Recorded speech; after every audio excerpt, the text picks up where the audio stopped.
Hadis riwayat Muslim dari Suhaib, engka-engka narampai Nabi Muhammad sallallahu alaihi wasallam, makada kana malikun fi man kana qablakum, makada ia roriolo engka sedito maparenta, ada seorang raja, wa kana lahu sahir, dan dia memiliki penyihir. Sabayar riolo atau maperintai itu selalu disertai dengan penyihir, selalu disertai dengan, kalau kita sandro. Kemudian falamma kabir, penyihir ini sudah tua, kemudian dia berkata kepada raja tersebut, inni qad kabirtu fab'ath ilayya gulaman, saya sudah tua maka utus kepada saya seorang pemuda, u'allimhu sihar, saya akan mengajarkan dia sihir, pak guru. Fab'atha ilaihi gulaman yu'allimuhu, lalu kemudian diutus kepadanya gulam, seorang pemuda kalolo, kemudian dia ajarkan. Di jalan ketika pemuda ini ingin berangkat pergi menjumpai penyihir tersebut, melolo ke mak guru, di jalan dia melewati seorang rahib. Rahib ini penderitana kaum Nasrani pada zaman dulu, yang masih dalam kemurniannya, bukan zaman sekarang.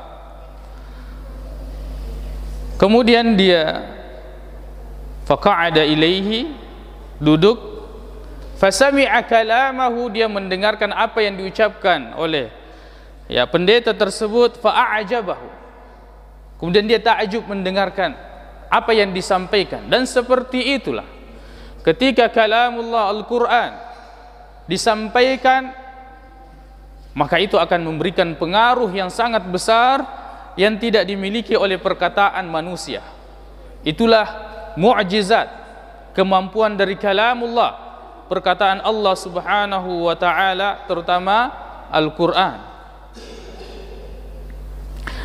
Maka jika dia mendatangi pendeta tersebut, maka jika dia mendatangi penyihir tersebut, darabahu, dipukul, nasabat, terlambat, sebabkan dia sehingga tadi mendengarkan apa yang disampaikan oleh pendeta ini. Fasyaka dzalika ila rahib, lalu dia mengeluhkan hal tersebut kepada pendeta ini. Maka pendeta itu mengatakan, fa idza khashita as-sahir, narekomitauko pele, kalau kamu takut terhadap penyihir tersebut, katakan habasani ahli, ya, betuan dan nagala-galaika menghalangi saya, keluarga saya, sehingga saya terlambat. Fa idza khashita ahlaka, kalau kamu takut terhadap keluargamu, katakan bahwa saya terlambat karena ditahan-tahan oleh penyihir tersebut.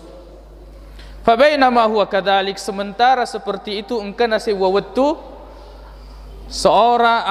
seekor makhluk atau hewan, diceritakan dalam riwayat yang lain bahwa itu berupa singa yang besar, menghadang dan menghalangi jalan manusia.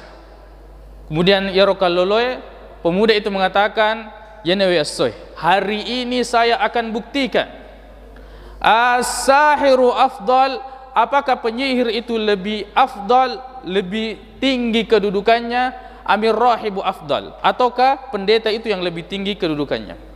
Fa akhadha hajaran, lalu dia mengambil batu, kemudian dia mengatakan, Allahumma in kana amrur rahibi ahabba ilaik, ya Allah, jika seandainya perkara atau urusannya pendeta ini lebih engkau cintai daripada penyihir, faqtulhu, maka binasakanlah hewan ini.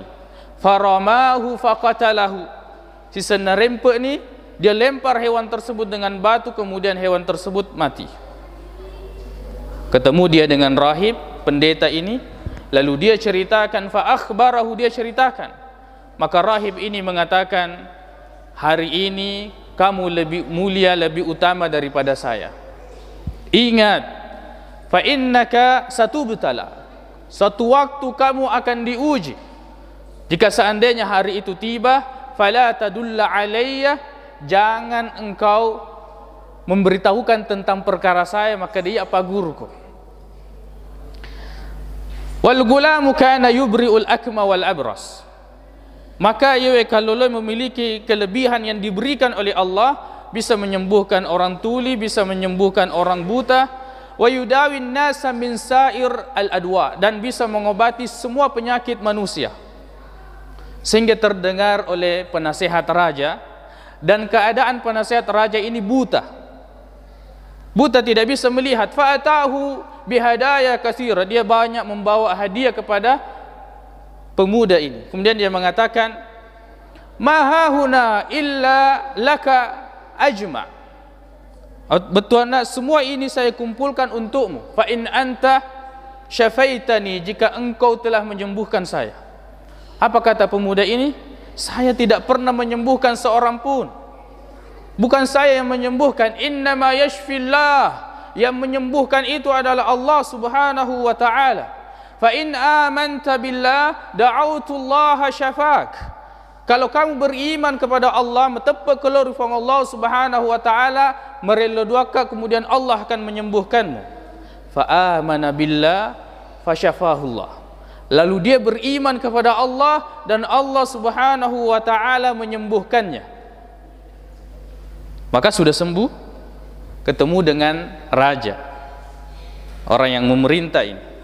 Kemudian dia mengatakan, man radda alaika basarak, siapa yang menyembuhkan penglihatanmu itu? Kemudian penasihatnya ini mengatakan, Rabbi, yaitu Tuhan saya. Kemudian dengan marah raja ini mengatakan, alaka rabbun ghairi, apakah kamu punya Tuhan selain daripada saya? Kata penasihat raja mengatakan, Rabbi wa rabbuka Allah, Tuhanku dan Tuhanmu adalah Allah. Maka kemudian fa'akhadahu falam yazal yu'adzibhu hatta yadulla 'alal gulam. Senantiasa dia ditangkap, kemudian disiksa sampai dia mengatakan bahwa yang mengajarkan saya, yang mengajarkan tauhid, bahwa hanya Allah subhanahu wa ta'ala yang berhak disembah, yaitu seorang pemuda. Kalau kemudian ditangkap pemuda ini, disiksa, sampai kemudian dia harus mengungkapkan bahwa yang mengajarkannya adalah seorang pendeta, rahib. Lalu dipanggil, diperhadapkan oleh raja tersebut. Raja mengatakan, irji' an dinik, kembali, tinggalkan agamamu. Kata pendeta ini, dia tidak mau. Fa'aba. Lalu kemudian fada'a bil mi'syar. Pemerintah ini kemudian merintahkan, raja ini merintahkan untuk didatangkan gergaji besi, diletakkan fi mifraqi rasihi, pas di pertengahan kepalanya. Kemudian dia tidak mau kembali dari agamanya dan tetap memilih Allah subhanahu wa ta'ala yang berhak diibadahi. Lalu kemudian dibelah dari atas ke bawah, terbelah menjadi dua sehingga tergeletak seperti itu. Digergaji dari atas ke bawah, terbelah menjadi dua bagian, karena mempertahankan tauhid, akidah bahwa hanya Allah yang berhak disembah. Pindah giliran kepada penasehatnya. Bagaimana? Irji' an dinik, kembali, tinggalkan agamamu. Fa'aba, dia tidak mau. Kemudian dengan perlakuan yang sama dibelah dari atas ke bawah, mempertahankan akidah tauhid. Apa sewallahu Allah subhanahu wa ta'ala. Didatangkan yang ketiga adalah pemuda ini. Kemudian dikatakan, qad balaga min sihrik ma tubri'ul akmah wal abras, bahwa kemampuanmu ini sangat menakjubkan. Kamu bisa menyembuhkan orang buta, orang tuli. Wa taf'al, kamu telah melakukan banyak hal. Irji' an dini, kembali, tinggalkan agamamu. Tidak mau. Lalu kemudian raja ini memanggil prajuritnya, tangkap pemuda ini, bawa ke dia ke puncak gunung. Setelah itu tanya dia, kembali ke agamamu, kalau tidak lemparkan. Kemudian dibawa dia ke atas gunung, kemudian dia berdoa kepada Allah Subhanahu wa taala, "Ya Allah, cukupkan saya dari mereka." Artinya tolong saya dari mereka. Maka gunung ini bergoyang, berguncang.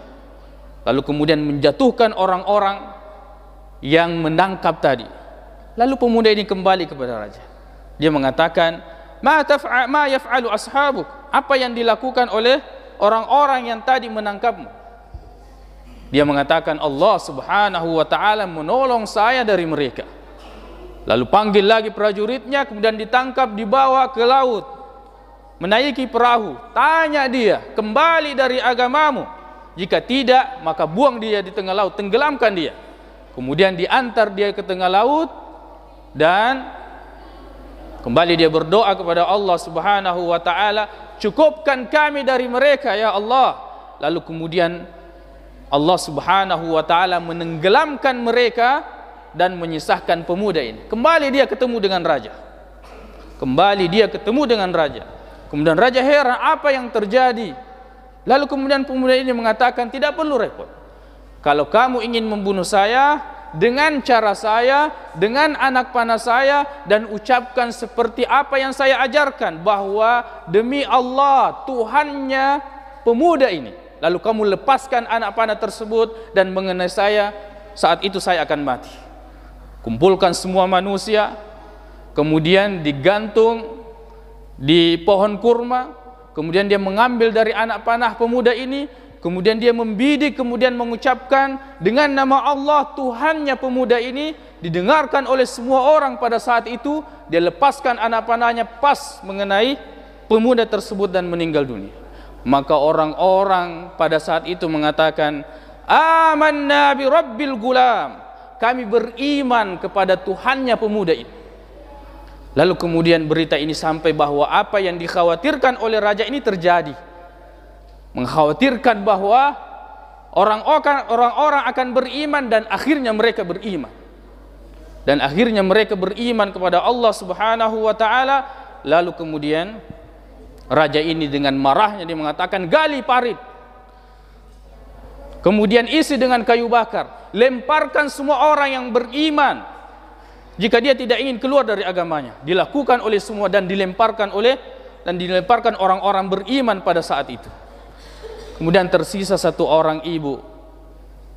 Dia ragu untuk melemparkan dirinya atau terjun ke dalam api tersebut. Lalu anaknya mengatakan, wahai ibuku, jangan khawatir, jangan takut. Sesungguhnya engkau di atas kebenaran. Hadis ini adalah hadis yang sahih. Hadis riwayat Muslim, bercerita tentang bagaimana akidah dan keutamaan tauhid, mengesahkan Allah Subhanahu wa taala. Sembah kalian hanya kepada Allah Subhanahu wa taala, dan jangan kalian melakukan kesyirikan.